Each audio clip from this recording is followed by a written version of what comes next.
Hello everybody, this is Darrell. I am the Ambassador Trustee of Concession 1213. I am the President for the United States of America, 1787. The acting officer because the office was vacated and no man inhabited it.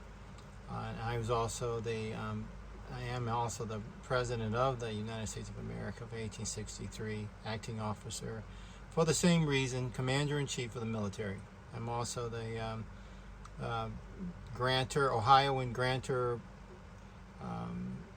procurator for the Political Election Emergency Banking Act, overstanding the POTUS because they're in dishonor in their office. Okay, this on the screen, and so I'm Darrell James Hill, Ohioan KR, which is Kinsman Redeemer. And that's a story. But then all that other stuff. Now, I have to say that because of some reasons that may come up later. In any case, before us right now on the screen is the front sheet of the political election I filed in the year 2022. The political election is a requirement that I did not know initially. When I started, I wrote the first one, and I tried to write them earlier, but I wrote the first one under the Father's direction, the Most High God's direction in 2016. So this is the one for PE 2022, which encompasses the same. So that the definition of the 2022 would be the 2016, and the 2016 is 2016-Declaration of Independence at all, meaning concession 1213. That is what the PE really is. So it's the laws that have been passed down, the covenants that are your right under the law, and the law that establishes the law, the big LAW, big L, small case A, and small case W, for the United States of America Declaration of Independence covenant with Almighty God. That's really what the country is about. So regardless of what you believe in, you can believe what you want, but everybody here is allowed to, and they have a birthright to the law of the land, and that's going to be the Bible. This is the country for whom the God of this nation, and there are gods for other nations that may vary, but this God comes all the way down from Adam and Eve, right through Abraham, Isaac, and Jacob, right through the flood and Noah, right down through us and into this property. And this property is inherited by the persons who are born here, and the persons born here are settlers. The settlers then grow up, become grantors, and then you have a choice. You can stay a baby or a ward, incapacitated or incompetent person, and you can also choose to become a sovereign, which is what we most do, though we don't even know that is a status or standing that we have to require. In 1976, this United States Corporation, which is who was administrating for the bankrupt U.S. Corp that existed in 1933 when the Emergency Banking Act was created. So those people that were administrating, and they were administrating your money to cover as a surety, or your everything that American people had was placed in hock, in order so that for 70 years, ending in 2003, the corporation that it went under, which was it was a Constitution, it was the government for the United States of America, 1863. That one is not in bankruptcy today, nor is the original the government for the United States of America of 1787. Neither are in bankruptcy. I'm president for both because and will have to be so until we have elections and can get people to come into that office who are elected to be there, and not by all the fraud that's been taking place. In any case, this is the political election. And this political election I'm bringing to you for the particular purposes, to begin to identify some factor of something and what you have to deal with when you go to court. Because there are a lot of presumptions around the people when they go to court. And so this is to help deal with that specifically. So I'll show you a little bit of it. This is the political election, and there's a lot of definitions for about everything. This is a top sheet, and it goes for a little while. But down at page 52 is when it really starts to talk about the political election. It's the same case number or same claim number for the entire document. But here's a politic election of it. It's page 52. I'll put these about 4 pages of this on there, but you can find this. It's in the public record. This is, for instance, here. This is down here on the bottom. This is Gila County, Arizona, and the number is. Let me move the cursor. The number is 2022-012369. Okay, it'll be 56, page 56. It'll still be there, hopefully, when you go look for it, if you do and find interest to look for it. But this is the first page of it, and it begins to address many things. That live life means I'm alive. You know, they know that. The language I'm going to use, any type of abbreviations, you have to take responsibility for all the words. But most importantly, I'm going to go to a place right here. Let me go up here. These areas right here, 20, 21, and 22, they deal with something that is called the Hill Court. Last name is Hill, and so when I was born a settler, that means you're I'm the heir to the country of Ohio. That's how I'm an Ohioan. And the country of Ohio, with the rest of the other countries, is what creates the nation. Okay. So, and each of the countries, Ohio, Illinois, are all separate entities with their own administration, even sometimes military officers. But we're sworn to work as one and to live as one through the Articles of Confederation of 1787 to 1778 for the duration until cows come home or something like that. So I'm going to try and find right away. I'm going to go find it one footnotes 20, 21, and 22, and those will be on page probably 72. That's what I see. So I'm going to go to page 72 by my records, and let me see. Then we can discuss those points, because they begin to discuss what is here's 72, okay, 20, right here, 20 starts from the bottom. This is in the Hill Court of the Declaration of Independence. That's all we really have. The political election is basically going to be the claiming of the rights of the Declaration of Independence that you would not be able to do while you're a baby, but as you grow older, you can claim those and the responsibility that comes with it. So you can read that. I have overstanding authority held as an Ohioan sovereign settler, grantor, minister, because you were born with that responsibility. But when you grow up, you become a grantor. Then you become to minister according to, because it's a duty, and you have to take care of it, and you cannot give it away. You can abandon it, but you cannot give it away. Okay, so the Hill Court of Record, Declaration of Independence. The first thing is that it's a level playing, and what that means is that there are not a lot of players in there, and everybody's one guy's big me's and little you's. You're in there to do one thing: find out what's wrong, fix the problem, and go. You know, that's it. You're not there to try to subject anybody to anything. Now, then this starts something here. The setting of the court is with the area that I really brought this up for.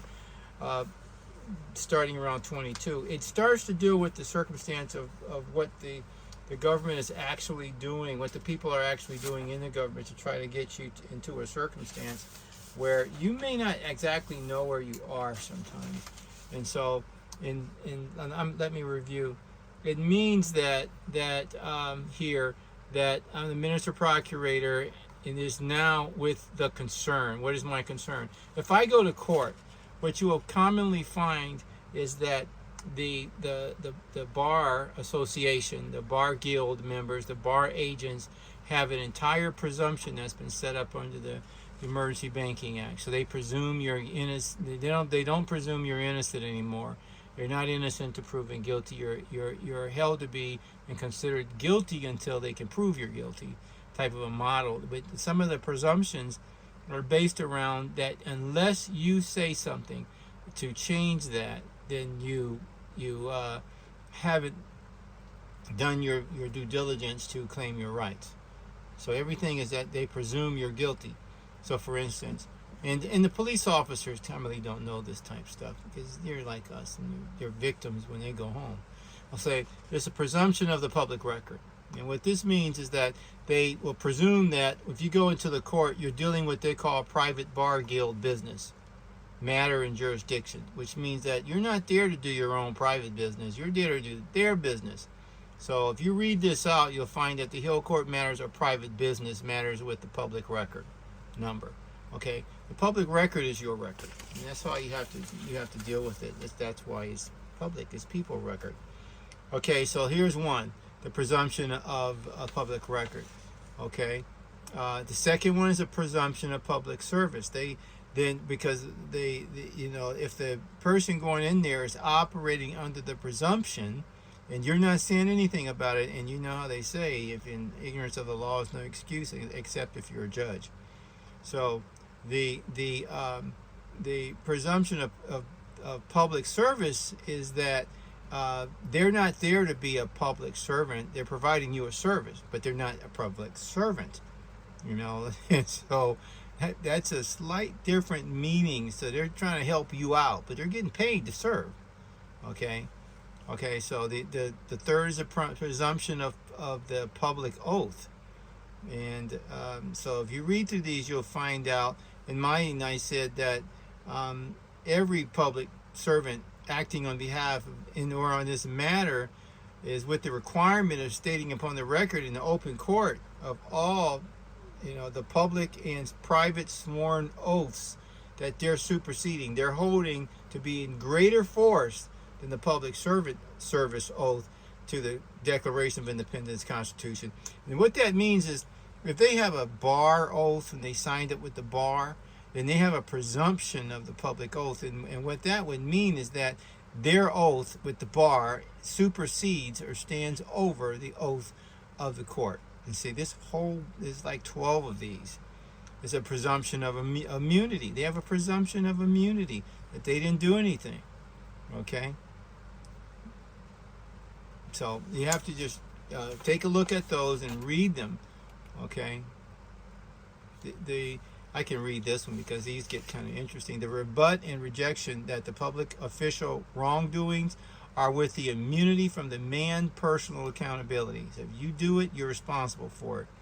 And then so for the now to for, which is mean from before to now, and after this presumption of the immunity set, it means I said it, that any person acting on behalf or of and or as an agent for any nameless, faceless corporation is with their joiner as the whole person liable, man accountability with the law. And what that means is that if you're working for a corporation and you got some presumption of immunity that you've put in place and you're in there operating in the court, and they can stand right in front of you and say that, and you will not know what they're saying, unfortunately. So, and discuss that out, and then they work on those presumptions, and you don't say anything, or your attorney doesn't say anything, then that's what they're going to do, because they set the court and they agree to the terms, and in there they have a presumption of immunity.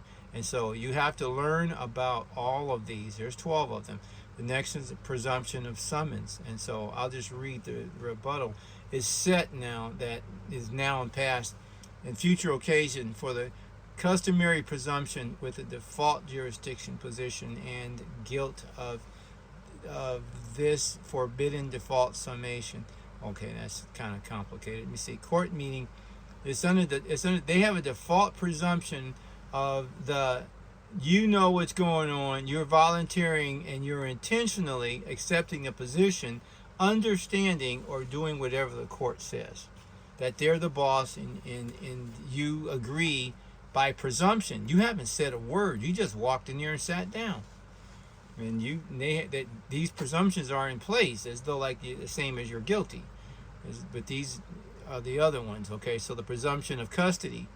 Okay, and so I'm rebutting and rejecting that any summons or warrant for any man is with the same authority for the treatment of the man person as a thing for imprisonment or holding of them in custody by a custodian or guardian. That means that if you walk in there, that they presume that any summons or warrant you have also gives them the right to control you. Well, that's the presumption. And so they'll set all these presumptions in place right at the beginning of a case and expect you to toe the line, and that's how sometimes you can get into trouble in courts. And so, okay, then next is presumption of the court guardian. They presume to be your guardian.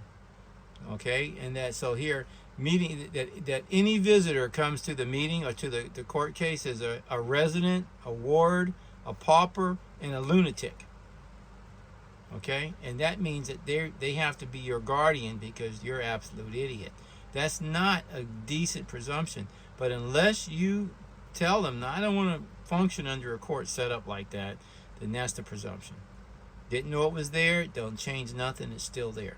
Okay, so the presumption of the court of the trustees, and that is your buddy that a visitor to the court upon visitation, is a typo, claims upon an office, or he said that you're going to be a trustee, a public servant, or a government service trustee, basically whatever they need you to be up in that court. And that's not what you're there for. Because when they say that you're one of theirs, you're a trustee, you're doing what they want you to do, then you're supposed to be serving their purposes. That's basically what that begins to set in place.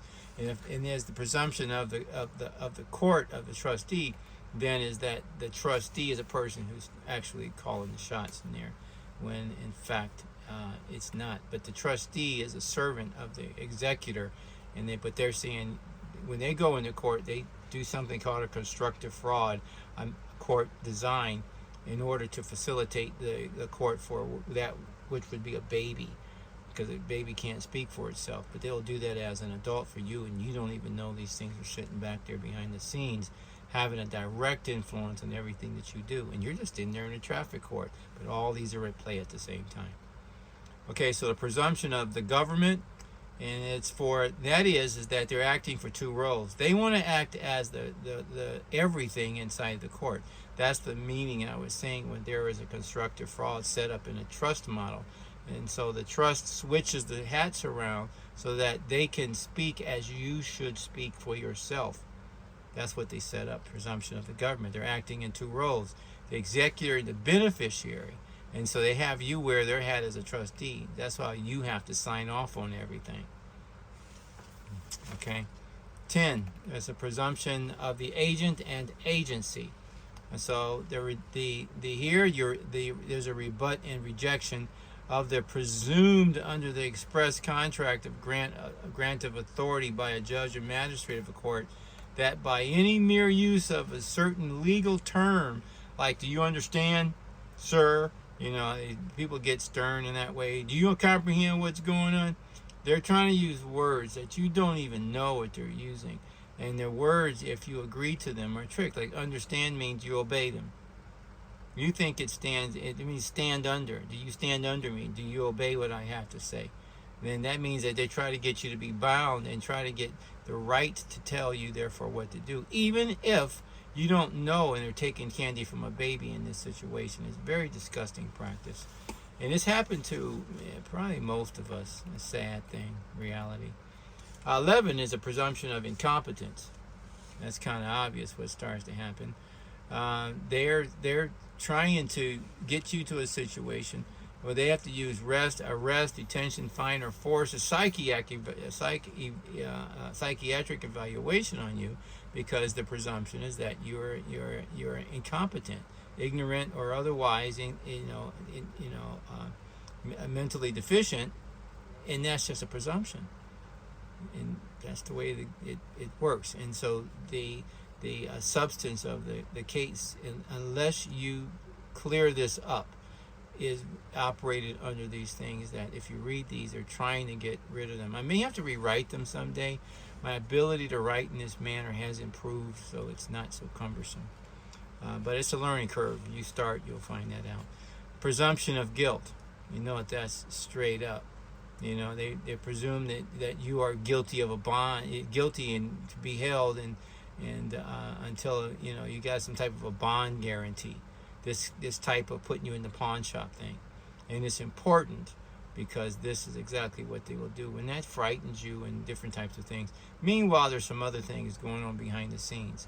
One is you don't understand it. Two is you you don't understand how they're using your trust fund and taking monies out of it to run the courts and do whatever. And 3, if you do have to go to jail because you did some bonehead thing, and you really do have to serve some time, then what happens is you actually have a trust fund. You should just while they got this thing set up and they got you in there, they saying they know who you are, then they're going to be paying $10,000 or $15,000 out a month for you to live in a lockup unit in a really small, terrible hotel. Then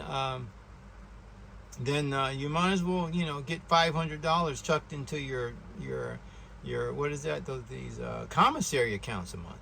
There's a lot of things you can do, and that if you have family that are in lockup and they're American, they're born here and they're in there, then they have money in their trust funds.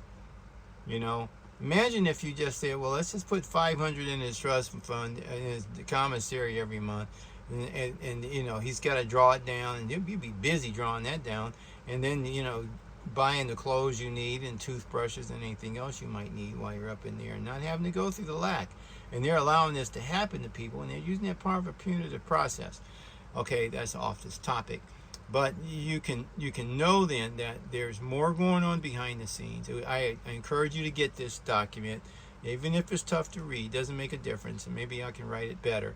But it's 2022-012369. It's done on October. It's in the Gila County. You can access this very same document online, and there's some questions to ask, and you'll get a like this copy, watermark underneath is not a verified copy or certified copy, but you can still gain access to the information. That's the point of public. In the previous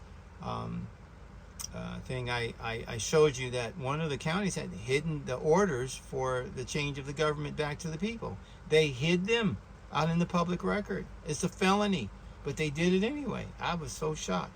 So the stakes are high if they're going to hide a file from some little old person like me. So that's kind of like what the deal is. That's why I brought this up. And there's a lot of other definitions here that, like person, I mentioned it was the same today as before now, son of God. That's what it means, a sojourner. That's what a person is. So that's all. I hope this can be of a help. And thank you. Blessings.